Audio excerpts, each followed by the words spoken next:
Hello friends, welcome to my YouTube channel chemistry by Anurag Singh पर। स्वागत करते हैं दोस्त आप सभी के अपने यूट्यूब चैनल पर। हम लोग पेपर एनालिसिस के तहत क्लास 10th के 2022 में आए हुए सेट 824 बीजे में पूछे गए प्रश्नों के जवाब का देखने जा रहे हैं और लिखने जा रहे हैं। और यही संभावित प्रश्न आपके आगामी 2023 के लिए भी कॉमन प्रश्न होंगे, इसलिए आप ध्यान से इन वीडियोस में जो क्वेश्चंस के आंसर बताए जा रहे हैं उन्हें ध्यान से पढ़ें और लिख के याद कर लें।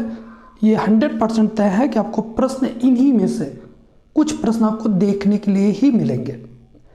जो सेट हम लोगों ने जो जवाब लिखा हुआ है ये सेट 824 बीजे का है, जिसमें केमिस्ट्री खंड ख के प्रश्नों के जवाब को बता रहे हैं आपको, जिनमें 5वें प्रश्न से सेट ख केमिस्ट्री शुरू होती है। और 5वें में पहला प्रश्न क्या है? शुद्ध जल का पीएच मान होता है।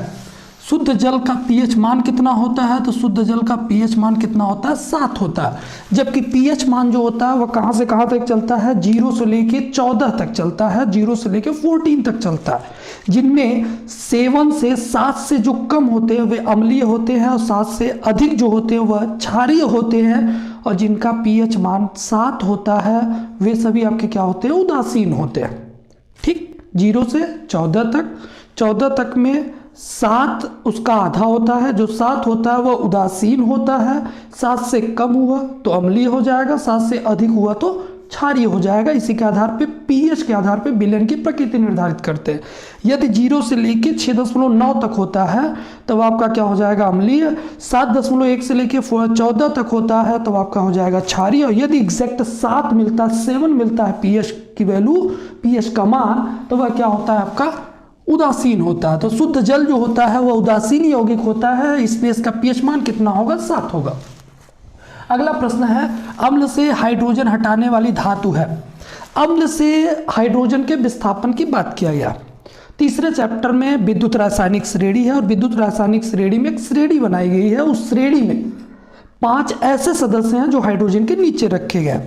इसका बताने का मतलब क्या है? मतलब ये है कि जो हाइड्रोजन से नीचे है वह कभी भी अम्ल से हाइड्रोजन को विस्थापित नहीं कर पाएंगे। अब प्रश्न होगा कि हाइड्रोजन से नीचे वह 5 सदस्य कौन कौन है? तो केवल 5 याद रखिएगा, बाकी हाइड्रोजन से ऊपर जितने भी सदस्य सभी क्या करते हैं? अम्ल से हाइड्रोजन को विस्थापित कर देते हैं। जिनमें आपका क्या हो जाएगा? उनमें क्या आता है? तो उनमें आता है आपका कॉपर, मरकरी, सिल्वर, प्लेटिनम और gold. Copper, mercury, silver, platinum, gold. प्रतीक Cu कॉपर का, मरकरी Hg, सिल्वर का Ag, प्लेटिनम का Pt, गोल्ड का Au। Cu, Hg, Ag, Pt और Au ये आपके प्रतीक होते हैं। ये अगर कहीं भी दिखाई देते हैं तो कभी भी अम्ल से हाइड्रोजन को विस्थापित नहीं कर पाएंगे। इसके अतिरिक्त तो जो भी आपको दिखाई देंगे वे सभी अम्ल से हाइड्रोजन को विस्थापित कर सकते हैं। आइए इस ऑप्शन में से उत्तर देखते हैं। देखिए इनमें से Cu, Ag और Hg ये हाइड्रोजन से नीचे होते इसलिए विस्थापित नहीं कर पाएंगे, इसलिए इसका जवाब क्या होगा? ये आपका जवाब हो जाएगा। प्रोपेन का रासायनिक सूत्र क्या होता है? प्रोपेन का रासायनिक सूत्र में 2 शब्द हैं, प्रोप और एन। प्रोप का मतलब क्या होता है? 3 कार्बन। मेथ का 1, एथ का 2, प्रोप का 3, मतलब 3 कार्बन होते हैं तो उसे हम लोग क्या कहते हैं? प्रोप कहते हैं। और यदि एकल बंध द्वारा जुड़े होते हैं तो उसे हम लोग क्या कहते हैं? एन जोड़ लेते हैं, इसलिए उसका नाम प्रोपेन हो जाता है। इस आधार पे या तो आप सूत्र के आधार पे भी देख सकते हैं, जिनमें एल्केन के जो भी सूत्र होते हैं वह क्या होते हैं? CnH2n+2 होता है, जबकि एल्कीन का क्या होता है? CnH2n होता है। और अल्काइन का क्या होता है? CnH2n-2 होता है। n की वैल्यू जितना सूत्र में आपका दे रहा है, जो पूछ रहा है, उनमें कार्बन की जो संख्या होगी इन तीनों सूत्रों में रखिएगा। जो जिसका पालन करेगा उसके तहत आप कोई भी प्रश्न होगा तीनों में से आप जवाब लिख सकते हैं। यदि मान लीजिए एल्केन का पूछ रहा है तो एल्केन का सूत्र क्या होता है? CnH2n+2। अब कह रहा है कि प्रोपेन का सूत्र बता दीजिए, तो हमें पता होना चाहिए प्रोप किसे कहते हैं, प्रोप तीसरे कार्बन को कहते हैं, 3 कार्बन को कहते हैं। इसका मतलब n की वैल्यू 3 रखेंगे। CnH2n+2 में यदि n की वैल्यू 3 रखते हैं तो क्या मिल जाएगा, C3H8। यहाँ पे देख सकते हैं C3H8 है, ये प्रोपेन का रासायनिक सूत्र होगा। CH4 है, 1 कार्बन है, मेथ होगा, N जोड़ लेंगे मेथेन हो जाएगा। C4H10 है, इसे ब्यूटेन कहते हैं। C2H6 है, इसे हम लोग एथेन कहते हैं। तो ये हुआ आपका पहले प्रश्न का जवाब, जिनमें आपका शुद्ध जल का pH मान 7 होता है, अम्ल से हाइड्रोजन हटाने वाली धातु जो होता है वो जिंक होता है, प्रोपेन का रासायनिक सूत्र जो होता है वह C3H8 होता है। इसके बाद होता है निम्नलिखित का यूपीएससी नाम लिखिए। यूपीएससी नाम में अभी मैंने बताया CH3, CH2, CH2 और CH3 है। किसी तरफ से संख्याकरण कर लीजिए, इनमें कार्बन की संख्या ही बस है, इसलिए 4 कार्बन है, 4 कार्बन को ब्यूट कहते हैं। और देख सकते हैं एकल बंध है, इसलिए क्या जोड़ लेंगे, एन जोड़ लेंगे। और ब्यूट में जैसे ही आप एन जोड़ेंगे उसका यूपीएससी नाम क्या हो जाएगा, ब्यूटेन हो जाएगा। इसी प्रकार से CH3COOH का नाम पूछ रहा है यूपीएससी, क्रियात्मक समूह COOH है, इसको क्या कहते हैं, कार्बोक्सिलिक अम्ल कहते हैं या कार्बोक्सिलिक समूह कहते हैं। ये कार्बोक्सिलिक समूह है तो संख्याकरण इधर ही से शुरू होगा, ये 1 हो गया, ये 2 हो गया। 2 कार्बन क्या कहेंगे, एथ कहेंगे। एकल बंध द्वारा जुड़े हैं क्या जोड़ लेंगे, एन, क्या हो जाएगा, एथेन। चूंकि COOH क्रियात्मक समूह है इसलिए क्या जोड़ेंगे, कार्बोक्सिलिक COOH समूह आपका उपस्थित है इसलिए क्या जोड़ेंगे, ओइक अम्ल जोड़ेंगे। तो 2 कार्बन एथ, फिर एन जोड़ेंगे एथेन और ओइक जोड़ेंगे तो नाम क्या हो जाएगा, एथेनोइक अम्ल। अर्थात CH3COOH का यूपीएससी नाम क्या होगा, एथेनोइक अम्ल होगा। इसके बाद हम लोग जानते हैं अगला प्रश्न है मेंडलीव के आवर्त नियम लिखिए तथा इसकी व्याख्या करिए। ये प्रश्न आपका फिक्स है, इस चैप्टर से अक्सर कई बार रिपीटेड क्वेश्चन है, इसलिए आप इसको जरूर याद रखिएगा। ये प्रश्न आपका हो सकता है कि 2023 में भी पूछा जा सकता है आधुनिक आवर्त नियम के साथ। मतलब इनमें 2 प्रश्न हो जाएंगे, मेंडलीव का आवर्त नियम और आधुनिक आवर्त नियम। तो आइए पहला प्रश्न जो हम लोगों का वो जान लेते हैं, मेंडलीव का आवर्त नियम क्या होता है, इसकी व्याख्या कीजिए। व्याख्या करने का मतलब इस नियम की खोज कितने सन में हुआ, कितने सदस्य थे और किस वैज्ञानिक ने किया था, किसके आधार पे किया था, ये इसका व्याख्या हो जाएगा। तो इस नियम की खोज कितने सन में हुआ था, 1863 ईस्वी में। इसी सन से याद रखिएगा कितने सदस्य उस समय खोजे गए थे, कितने तत्व खोजे गए थे, 63 तत्व खोजे गए थे। तो मेंडलीव के आवर्त नियम की खोज 1863 में हुई थी, जिसमें कुल सदस्यों की संख्या या कुल खोजे गए तत्वों की संख्या कितनी थी, 63 थी। तो इस नियम की खोज करने वाले जो वैज्ञानिक थे कहाँ के थे, रूस के वैज्ञानिक थे, उनका नाम क्या था, मेंडलीव। और उन्होंने इस नियम की खोज किसके आधार पे किया था, तत्वों के परमाणु द्रव्यमान के आधार पे। तो यहाँ पे व्याख्या में क्या आप लिखेंगे कि इस नियम की खोज 1863 ईस्वी में रूस के वैज्ञानिक मेंडलीव के द्वारा तत्वों को परमाणु द्रव्यमान के आधार पर रखकर खोजा गया था। इसमें आपका क्या मिलेगा, इनका नियम क्या था। नियम में आपको 3 मूल चीजें बस याद रखने हैं। तत्व होगा, उसमें क्या पाया जाता है, भौतिक और रासायनिक गुणधर्म, दूसरा पॉइंट। तीसरा, परमाणु द्रव्यमान के आवर्तीय फलन होते हैं। तो पूरी परिभाषा क्या हो जाएगी, तत्वों के भौतिक एवं रासायनिक गुणधर्म परमाणु द्रव्यमानों के आवर्तीय फलन होते हैं। अब आवर्तीय फलन क्या होता है वो जान लीजिएगा। तो यहाँ पे लिखा गया है, तत्वों को उनके परमाणु द्रव्यमान के बढ़ते हुए क्रम में रखने पर एक निश्चित समय अंतराल के बाद समान गुणों की पुनरावृत्ति होती है। इसी गुण को आवर्तीय फलन या आवर्तिता कहते हैं। क्या करते हैं, परमाणु द्रव्यमान के आधार पर उन्होंने जब आवर्त सारणी का निर्माण किया तो एक निश्चित अंतराल के बाद जो समान गुण वाले तत्व थे उन्हें उनके नीचे रखना शुरू कर दिया। जैसे उन्होंने उसके नीचे रखना शुरू किया, इससे क्या प्राप्त हो गई, एक आवर्त सारणी प्राप्त हो गई। और इसी पूरी क्रिया को हम लोग क्या कहते हैं, आवर्तीय फलन या आवर्तिता कहते हैं। तो इस प्रश्न का जवाब हुआ। अगला प्रश्न आपका है, अभिक्रिया को पूर्ण कीजिए। ये जो पहला आपका रिएक्शन है ये 2 नाम से पूछे जाते हैं या 3 इसमें संभावित प्रश्न हो सकते हैं। पहला हो गया एस्टरीकरण। क्या होता है, एस्टरीकरण का मतलब होता है वह प्रक्रिया जिसमें एस्टर का निर्माण होता है, उसे हम लोग एस्टरीकरण कहते हैं। यहाँ पे देख सकते हैं एस्टर का निर्माण किससे किससे होगा, जब अभिकारक में कार्बोक्सिलिक समूह और अल्कोहल होंगे। मतलब कार्बोक्सिलिक समूह और अल्कोहलिक समूह होते हैं तो वो एस्टर का निर्माण करते हैं। अब यहाँ पे देख सकते हैं कार्बोक्सिलिक समूह COOH है, अल्कोहल OH है। अर्थात एसिटिक अम्ल की क्रिया एथिल अल्कोहल से जब हम लोग कराते हैं तो होता क्या है, यहाँ से H और यहाँ से OH आपस में क्रिया करके H2O के रूप में बाहर हो जाते हैं। बचा क्या, CH3COO और क्या हो गया, C2H5 जाके जुड़ जाएगा। तो पूरा क्या हो जाएगा, CH3COO C2H5 हो गया। उसका नाम क्या होता है, उसका नाम हो जाएगा एथिल एथेनॉल मोनोएट, और यही क्या होता है, एस्टर होता है, इसलिए इस पूरी प्रक्रिया को हम लोग क्या कहते हैं, एस्टरीकरण कहते हैं। तो पूर्ण करने के लिए पूछा था, इसमें वाक्य आपको नहीं लिखने थे, बस क्या बनेगा, यहाँ से H हटेगा और यहाँ से OH हटेगा, दोनों H2O के रूप में बाहर हो जाएंगे और क्या बन जाएगा, CH3CO C2H5। दूसरी अभिक्रिया है C2H5 Br की अभिक्रिया किससे करा देते हैं, KOH, जलीय KOH के साथ कराते हैं। अगर जलीय KOH के साथ कराते हैं तब क्या बनता है, तो यहाँ पर होता है एथिल ब्रोमाइड की क्रिया जलीय KOH से कराएंगे तो क्या होगा, यहाँ से Br हट जाएगा और यहाँ से OH आ जाएगा। मतलब कि जो आपका अभिकारक में वो उत्पाद में नहीं होगा, अगर नहीं होगा तो C2H5 पे Br तो Br नहीं रखेगा, क्योंकि Br ऋणायन है, तो जब भी आएगा ऋणायन ही आएगा। तो आपको पता है कि OH जो होता है वो ऋणायन होता है, इसलिए यहाँ पर क्या आ जाएगा, OH आ जाएगा। जब OH आ जाएगा तो ये Br यहाँ चला जाएगा, इसलिए क्या हो जाएगा, C2H5OH और क्या हो जाएगा, KBr, जिसमें C2H5OH को क्या कहते हैं, एथिल अल्कोहल या एथेनॉल। जो कि प्रश्न आपका ये भी आपका बोर्ड एग्जाम में आया हुआ है कि एथिल अल्कोहल के बनाने की सामान्य एक विधि लिखिए। यदि एथिल अल्कोहल के बनाने की एक सामान्य विधि पूछता है तो उस जवाब में भी आप लिख सकते हैं कि एथिल ब्रोमाइड की क्रिया जलीय KOH पोटेशियम हाइड्रोक्साइड के साथ कराते हैं, क्या बन जाता है, एथिल अल्कोहल बन जाता है। इसके बाद अगला प्रश्न है, ये भी प्रश्न आपका रिपीटेड प्रश्न है और अक्सर आते हैं, इसलिए इसको भी ध्यान रखिएगा। धावन सोडा, धावन सोडा का रासायनिक सूत्र पूछता है, तो रासायनिक सूत्र क्या हो जाएगा, Na2CO3.10H2O। अगर इसी का नाम पूछ ले तो क्या हो जाएगा, sodium carbonate decahydrate. Sodium carbonate Deka 10 होता है, हाइड्रेट का मतलब जल, सोडियम कार्बोनेट डेकाहाइड्रेट हो जाएगा।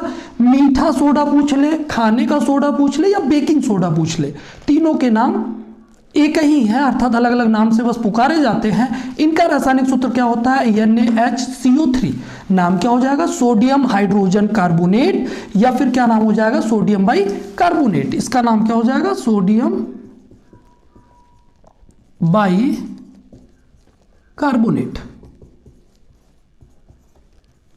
इसके बाद आता है द्विविस्थापन अभिक्रिया क्या होता है या उभय अपघटन अभिक्रिया क्या होता है। तो इसमें आपका लिखा गया है वह अभिक्रिया जिसमें आयनों का आदान प्रदान हो जाता है, उसी अभिक्रिया को हम लोग क्या कहते हैं, द्विविस्थापन या उभय अपघटन। कैसे पहचानेंगे द्विविस्थापन क्या होता है और विस्थापन क्या होता है। द्वि शब्द लगने से मतलब कि दो विस्थापन होने चाहिए। दो विस्थापन कब होगा, जब दोनों आपके यौगिक होंगे। यदि यौगिक दोनों रहे तो द्विविस्थापन हो जाएगा, और यदि इन्हीं दोनों यौगिकों में कोई एक यौगिक हो जाए, कोई एक परमाणु हो जाए, तो उस समय क्या हो जाएगा, विस्थापन हो जाएगा। ये याद रखिएगा। इनमें क्या है, धनायन ऋणायन, अर्थात यदि अभिकारक में धनायन और ऋणायन दोनों उपस्थित है तो सदैव द्विविस्थापन होगा। और यदि एक में आपका यौगिक उपस्थित है, दूसरे में क्या उपस्थित है, केवल परमाणु उपस्थित है, तो ऐसी परिस्थिति में विस्थापन होगा। चूंकि यहाँ पे दो आयनों का आदान प्रदान होगा, इसलिए इसे हम लोग क्या कहते हैं, द्विविस्थापन कहते हैं। और ये पूछा भी गया अभिक्रिया है कि BaCl2 + H2SO4 क्या बनेगा। तो मैंने अभी आपको बताया था कि यहाँ पे अगर ऋणायन है तो ऋणायन द्वारा हटेगा, तो Cl है तो यहाँ चला जाएगा, SO4 यहाँ आ जाएगा, तो क्या हो जाएगा, BaSO4 H2Cl2 कोई अणुसूत्र नहीं होता, इसलिए इसे किस रूप में लिखेंगे, Cl के रूप में, और इसकी संख्या कितनी हो जाएगी, 2 हो जाएगी। संचारण अगला प्रश्न होता है। संचारण क्या होता है, इसका उदाहरण लिखिए, ये भी सबसे अधिक बार आने वाला प्रश्न है। संचारण क्या होता है, वायु व जल के उपस्थिति में धातु के पृष्ठ के क्षय होने की प्रक्रिया को ही क्या कहते हैं, संचारण कहते हैं। संचारण मतलब होता है नष्ट होना या क्षय होना, किसका, धातु के पृष्ठ का। धातु के पृष्ठ का क्षय कब होगा, जब वो वायु या जल के उपस्थिति में होगा। वायु या जल के उपस्थिति में धातु के पृष्ठ के क्षय होने की प्रक्रिया को क्या कह देते हैं, संचारण कह देते हैं। इसके बाद इसमें उदाहरण में क्या होता है, उदाहरण में आता है लोहे पर जंग लगना या पीतल के बर्तन में हरे धब्बे का बनना। लोहे में जंग लगना क्या होता है, वायु और जल की उपस्थिति में लोहे के पृष्ठ पर एक भूरे रंग की परत पाई जाती है। तो लोहे के पृष्ठ पर जो भूरे रंग की परत पाई जाती है उसी को हम लोग क्या कहते हैं, जंग कहते हैं। अर्थात वायु व जल के उपस्थिति में लोहे के पृष्ठ पर बने भूरे रंग के आवरण को ही हम लोग क्या कहते हैं, जंग कहते हैं। जिसका सूत्र क्या होता है, Fe2O3.X2। पूछा गया जंग का सूत्र क्या होता है, तो याद रखिएगा Fe2O3.X2। तो ये आपका हो गया। फिर अगला प्रश्न है साबुनीकरण क्या होता है। साबुनीकरण में 2 शब्द हैं, साबुन और करण। करण का मतलब प्रक्रिया होता है, इसका मतलब पूरी परिभाषा हो गई। वह प्रक्रिया जिसकी सहायता से साबुन का निर्माण होता है उसे हम लोग क्या कहते हैं, साबुनीकरण कहते हैं। अब साबुन का निर्माण कैसे करते हैं, तो यहाँ पे साबुन का निर्माण जो होता है वो स्टीयरीन से किया जाता है। स्टीयरीन का सूत्र क्या होगा, CH2O, इसके बाद यहाँ पर हो जाएगा, एक सेकेंड, OC और C17H35 हो जाएगा। यहाँ पर भी आपका हो जाएगा C17H35 और यहाँ पर भी हो जाएगा आपका C17H35। इसी को स्टीयरीन कहते हैं। स्टीयरीन की अभिक्रिया यहाँ पर सोडियम हाइड्रोक्साइड से कराएंगे और पोटेशियम हाइड्रोक्साइड से भी आप करा सकते हैं। यहाँ पर अगर सोडियम या पोटेशियम में से कराएंगे तो दोनों ही आपके किसके निर्माण करते हैं, साबुन के ही करते हैं। बस ये हो जाता है कि सोडियम और पोटेशियम की उपस्थिति से साबुन के प्रकार मिल जाते हैं, मृदु साबुन और कठोर साबुन। तो यहाँ पर NaOH में से KOH में से कोई भी आप रख सकते हैं। अभिक्रिया कराएंगे तो होगा क्या, यहाँ से बंध टूटेगा और यहाँ पे क्या आ जाएगा, OH आ जाएगा। अर्थात जहाँ जहाँ आपका CH2 और CH2 है वहाँ पर क्या आ जाएगा, OH आ जाएगा। जहाँ जहाँ आपका O है वहाँ क्या आ जाएगा, Na आ जाएगा। सूत्र क्या बन जाएगा, C17H35 COONA। कितने अणु बनेंगे, 3, और तीनों जगहों पर क्या आ जाएगा, OH आ जाएगा। तो जो ये आपका बन रहा है इसे हम लोग क्या कहते हैं, ग्लिसरॉल कहते हैं और इसे सोडियम स्टीयरेट कहते हैं। तो जो सोडियम स्टीयरेट होता है इसी को हम लोग क्या कहते हैं, साबुन कहते हैं। तो क्या किया, इस अभिक्रिया द्वारा साबुन का निर्माण किया गया, इसीलिए इस प्रक्रिया या अभिक्रिया को क्या कहेंगे, साबुनीकरण कहते हैं। अगला प्रश्न आपका है कि आवर्त सारणी में आवर्त और समूह को परिभाषित कीजिए। अब आवर्त क्या होता है, आवर्त सारणी का जो निर्माण होता है वह 2 भागों से किया जाता है। एक क्षैतिज पंक्ति से किया जाता है, दूसरा ऊर्ध्वाधर कालम से किया जाता है। तो आवर्त सारणी में जो क्षैतिज पंक्तियां होते हैं उन्हीं को आवर्त कहते हैं, और आवर्त सारणी में जो आपके ऊर्ध्वाधर कालम होते हैं उन्हें हम लोग वर्ग कहते हैं। तो यहाँ पर पूछा है कि आवर्त सारणी में आवर्त व समूह को परिभाषित कीजिए, तो आप एक लाइन में परिभाषा लिख सकते हैं, क्या, क्षैतिज पंक्ति को आवर्त और ऊर्ध्वाधर कालम को वर्ग कहते हैं। कहाँ पाए जाते हैं, आवर्त सारणी में। आइए देख लीजिए, आवर्त सारणी में क्षैतिज पंक्ति को आवर्त व ऊर्ध्वाधर कालम को क्या कहते हैं, वर्ग या समूह कहते हैं। तो आपके इतने संभावित प्रश्न हैं, बचने वाले आपके 3 और प्रश्न हैं, इसलिए संभावित एक बार मैं हट जाता हूं, आप पूरा वीडियो देख लीजिएगा। जवाब में प्रश्न आपको शॉर्ट वीडियो में क्लास 10th का एक वीडियो पड़ा हुआ है शॉर्ट में, वहां से जाके उस सेट के पेपर को देख सकते हैं। उस पेपर में जो भी क्वेश्चंस है उन्हीं के आंसर आपको यहाँ पे बताया जा रहा है। आपको पेपर भी ढूंढने की जरूरत नहीं है, आप यूट्यूब चैनल से ही देख सकते हैं। उसमें शॉर्ट वीडियो में आपका क्लास 10th का वो पेपर पड़ा हुआ है, सेट 824 बीजे, जिसकी सहायता से आप जवाब देख सकते हैं। एक बार देख लीजिए, फिर आगे के प्रश्न बता दें।